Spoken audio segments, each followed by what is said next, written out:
Friendly Neighborhood Spider-Man on Disney+. The finale happened. Spoiler alert, the Giggler, Scotty Scoop. I'm your host, Logan. We're going to do this fast. The show happened. It ended. The finale came. We've given the spoiler alert, okay? I've already said it. We've already talked about the show a lot on the podcast. Welcome back. Thanks for coming back. Doctor Strange and Spider-Man teamed up. It turned out that it was a whole kind of time loop situation. Yeah. And the spider that we saw give him his powers was the one that came from the Venom type creature that Norman Osborn opened a portal to at the end, and Doctor Strange showed up to do that, was confused why they recognized him, and then opened up another portal that went back in time to the moment at the high school where he got his powers. And that was like the whole big reveal. Yeah. The spider that bit him was created using his blood after the spider bit him. It was like the chicken and the egg situation. Yeah. Paradox. It's a paradox. Like one can't happen without the other. And he teamed up with, he got his suit. He got his main suit, his red and blue suit. And Tombstone is starting to get Tombstone hands. Yeah. He's starting to slowly fade to the chalk white Tombstone that we know. Spider-Man got the best of Scorpion. I don't think they even closed the loop on Doc Ock. No. Oh, definitely not. Just like a totally, all right, that was one episode where Iron Man took him away. Mm-hmm. We totally called that Iron Man appearance just before it happened, by the way. So awesome. We had the Venom monster. Yes. And we've got a little piece of Venom. A little Venom over. came through. Yeah. Like kind of like the MCU thing, just like got clipped off from the multiverse. It's like, oh, where is it? Norman Osborn has it. Never got a Green Goblin.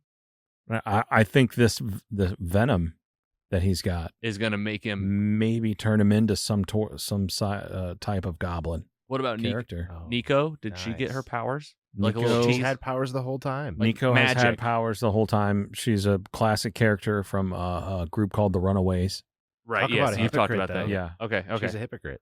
Yeah. Why? Oh, yeah. Why? She got mad at Peter for like not telling her that he's Spider-Man when now she's had powers. Obviously hasn't. She's got powers.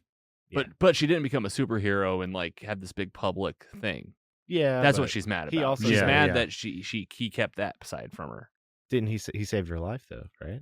Or yeah. Maybe he didn't. She didn't need it though because she has powers. Yeah. Exactly. She was about to use them, but like she never did really. Mm-hmm. She drove the car really fast. If anybody's ever interested in the Runaways, I got them all. So good to read, so good, and then to watch, right? Yeah, but yeah, you could go to Hulu and watch. I think they did 2 seasons. Yeah. Not obviously not as good as the book, but very good. Okay, let's do a round table. Scotty, you go first this time. Your Friendly Neighborhood Spider-Man. Anything else that story-wise you want to call out and your thoughts? Not really. I really enjoyed this different take on Peter Parker, Spider-Man. Kind of familiar but not. Yeah. It's the same but different. Yeah. Yeah, young Peter. Same. Really learning the ropes. But different. Nice. I can't wait for more of this. I hope they fast track it. Yeah. And we don't have to wait 2 years for season 2. Which it sounds like that's kind of what's happening. Yeah. Like seasons 2 and 3 are greenlit. So hopefully in production soon. That's pretty fast, yeah. All right, rate it. Rated, I would probably give this like a 3.6. I really like on a 4. Yeah, I really like the way that they drop these, 2 or 3 at a time. The drop was great. Not hating on the drops at all. I really want more shows to get into this, rhythm. This rhythm where you just, we don't have to wait week to week, or you get a big drop in the front, maybe a little trickle, and then a big drop at the end. An event we did though recently, Trivia Bingo at Four Hands Brewing Company. We had a really successful event. We gave away over 30 prizes from local businesses, and we're going to do it again. So Thursday, March 20th, mark your calendars. Four Hands Brewing Company downtown will be doing another Trivia Bingo. It's going to be TV and film. So we'll keep it kind of broad strokes. If you've seen some of the mainstream TV and film in the world. Pop culture. Pretty much pop culture, leaning into TV and film. We'll have specified categories. We might even kind of live poll to see like what kind of crowd we're working with, because we do custom Trivia Bingo. That's simple hints with simple answers, and lots of prizes. So March 20th, mark your calendars for the next Mostly Superheroes Trivia Bingo.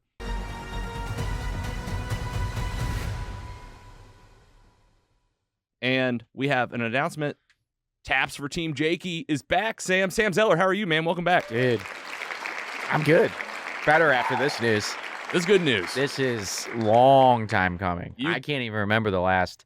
This is a long time event for Team Jakey that we used to put on years ago. 8 years plus since we've had this event. So this is going to be great. Still details to come. Yeah, totally. But we have a date, which is the important thing. May 22nd at the Four Hands downtown. Yeah, we got a mutual friend in Four Hands. You guys have been working with him forever. And May 22nd, mark your calendar, 2025, Team Jakey's back. Yeah, I want to pack the place. Yeah. As much as they'll let us. Sailor Moon fans, get ready. We have an event coming up for you at the Fabulous Fox in St. Louis, Missouri. Tuesday, April 8th. Prepare to be enchanted. Pretty Guardian Sailor Moon, the Super Live. The groundbreaking 2.5D musical is bringing the iconic Sailor Moon universe to life like never before.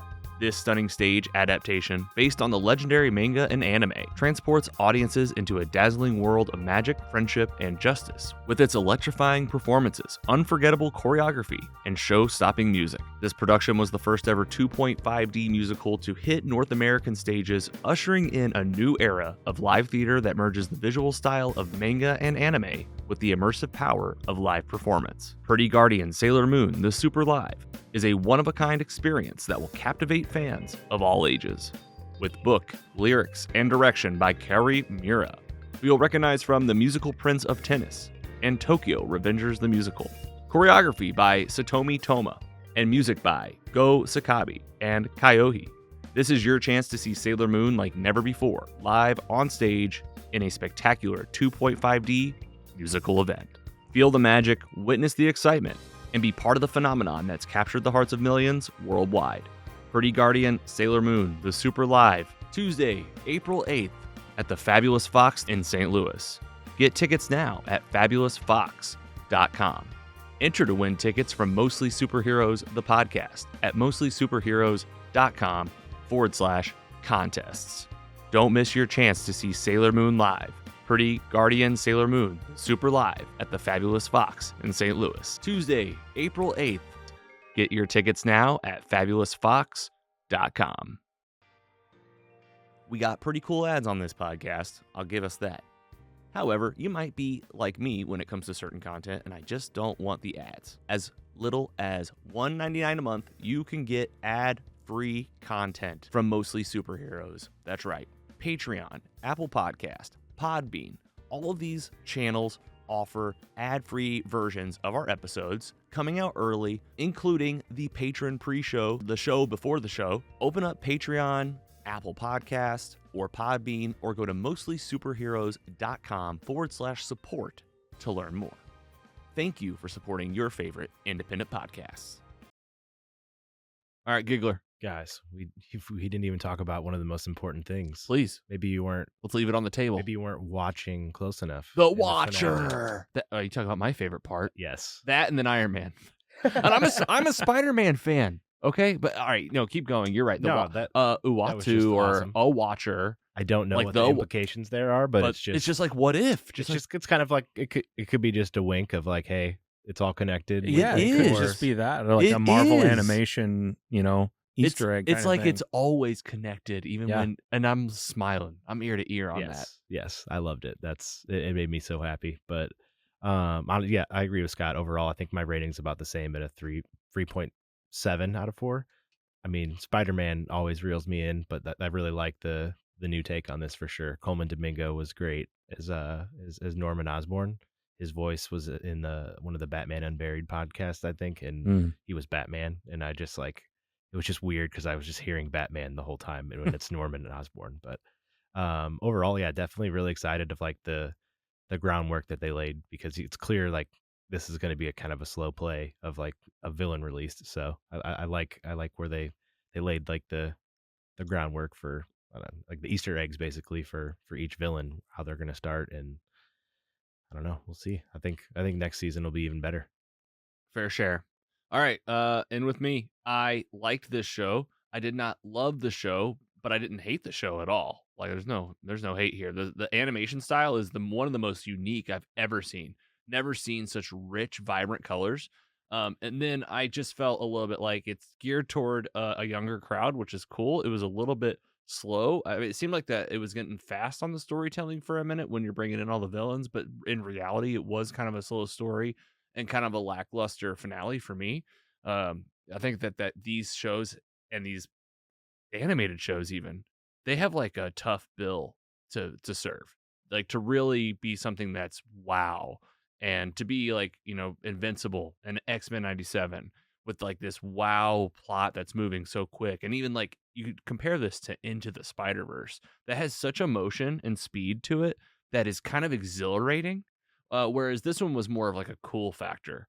Like I liked the animation style, the story was pretty cool. I liked that reveal of the ultimate suit. I still was like needing a little bit more on the action sequences. I think that they felt, like a 2D animated cool show, and like there were scenes that were really cool. That like perspective of a car driving away, and certain things, like certain fight scenes, like kind of took me by surprise. Like with the Scorpion stabbing Peter, like the way they brought that in, it was kind of jaw dropping. But like the action itself, I think it would have been cool to like speed up that animation a little bit. So I give this a solid 3.2 out of 4.0 because it's still an amazing, excellent Spider-Man TV show that like I'm automatically on the edge of my seat to just see more. I want to see the Green Goblin. I want to see like the Sinister Six take shape and see like a young Spider-Man grow into a new, like an older Spider-Man. I think that journey is always cool. So, and I think they also had like a weird situation with this show, with the MCU kind of being like the original plan, I think. And I don't know if that impacted the story, but it definitely was something that was noticeable with the MCU tie-ins that you could say all day that this was to be familiar, but that was pretty on the nose stuff that you were throwing at us that kind of felt like maybe this show changed. And I'm not saying that's necessarily a bad thing, but maybe I noticed. So 3.2 out of 4.0. Any final thoughts? Fair share. Any final predictions or what you want to see in 2 and 3? We got to get Venom. Oh yeah, full on Venom. I think Full on that Venom. was the tease, like symbiote Venom. Yeah, for sure. Spider-Gwen is coming. Yeah, That was just announced. Yeah. That's pretty cool. I think they like showed even what she'll look like. And Yeah, everything. that's really cool that they're already just like it. Just I think they have a plan. You can tell already. It seems like a good one. Yeah, it's got to be close if they're already dropping Yeah. teasers and hints. I liked the MCU, like the Avengers tie-ins. I liked the bigger world. Yeah. I liked seeing the Watcher. Like, I think it's fun to think about like an X-Men 97 that crosses over. Or, I know that's like always the like, can you make an independent thing? Does it have to cross over? You throw the Watcher in there, my head's kind of thinking about it. For sure. Could this Spider-Man show up in the next Spider-Verse movie? Like exactly, because now we have another Peter Parker. Yeah. Like I also like think about that where I'm kind of like peeved that it's another Peter Parker, and I'm like, well, this should have been Miles. Yeah. Like, why are we doing another Peter Parker? Yeah. But it was cool. Aaron Perrine at Face Hero, you were right. Keep watching. It was fun. Like this is not a waste of time. This is like a new, totally. this is a fun. new type of thing too. Yeah. Your friendly neighborhood Spider-Man on Disney Plus. Come back to mostlysuperheroes.com for even more.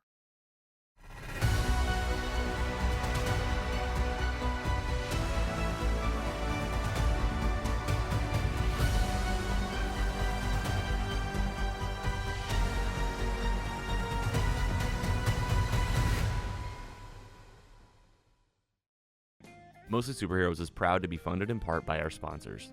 Mostly Superheroes is funded in part by paying patrons who receive early, ad-free, and exclusive episodes. Subscribe at mostlysuperheroes.com/support. Thank you for supporting your favorite independent podcast.